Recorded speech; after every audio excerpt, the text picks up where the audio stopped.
You ever ask yourself, what would my family do if I died tomorrow? Not trying to scare you, but really think about that. Are they protected, or are they stuck paying off the debts you left behind? See, everybody talks about saving money, but nobody talks about what saving really means. It's not about buying less coffee or driving an older car. It's about one word: independence.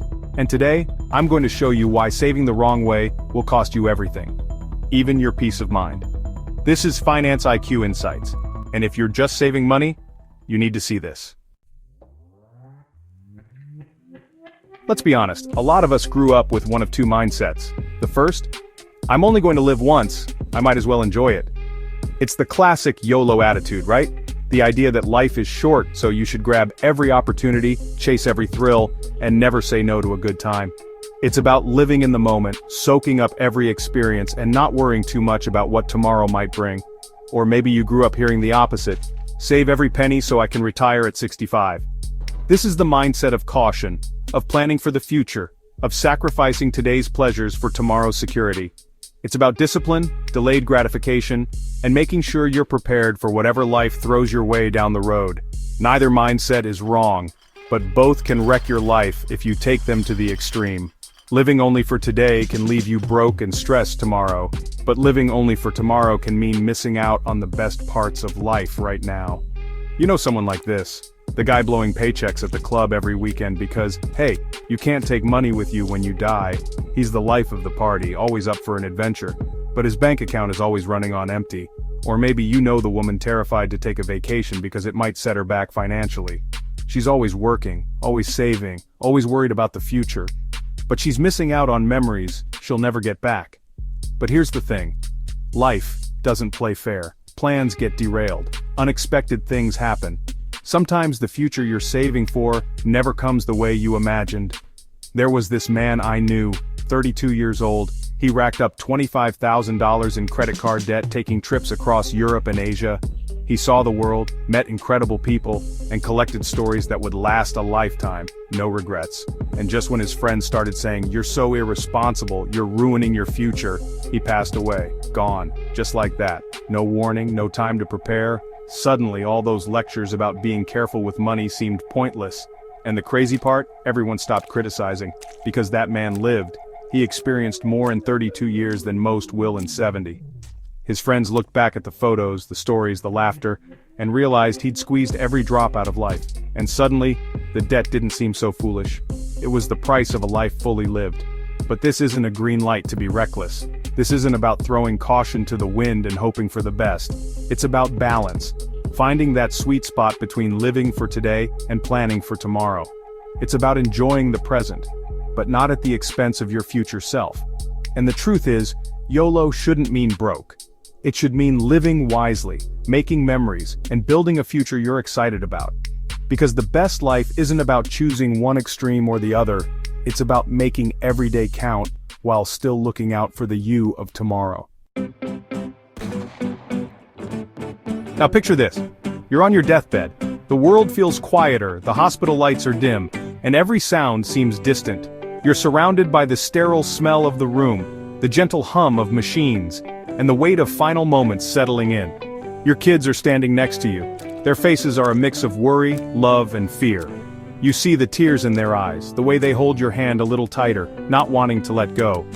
And the only thing going through your mind is, they're not going to be okay without me. I didn't prepare them. I didn't teach them enough, or leave them enough. They're going to struggle because of me. The realization hits hard and it's too late to change anything. That is a different kind of pain. It's not just sadness or fear, it's a deep ache that settles in your chest, knowing you can't go back and fix things. Because that's not just regret, that's guilt. The kind that lingers, that makes you wish you had one more chance to do things differently. And I don't care how much you lived your best life, nothing compares to the fear of knowing your people will suffer when you're gone. All the adventures, the laughter, the memories, they suddenly feel small compared to the responsibility you feel now. But here's the twist. The people who don't feel that regret on their deathbeds, they're the ones who found peace, who can look at their loved ones and know they'll be okay.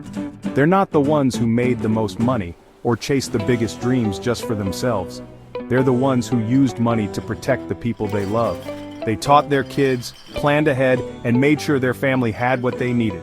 They bought back their time, they created options, they built independence, and in the end, they gave their loved ones the greatest gift of all, security and the freedom to live without fear. Let's kill this lie real quick. Saving money is boring. Being frugal makes you look broke. Nah, let me tell you what's actually boring. Waking up every day hating your job but can't leave because your bills own you. Looking at your bank account and praying nothing unexpected hits. Smiling in public but stressing in private. The real flex is freedom. Being able to say, nah, I'm not taking that toxic job. Yeah, I can take a month off. I planned for this. No, I don't need the fancy car to feel successful. I sleep good at night. See, every dollar you save isn't just money. It's leverage. One of my favorite lines from Morgan Housel's book is this: simple, but so profound it sticks with you long after you've read it.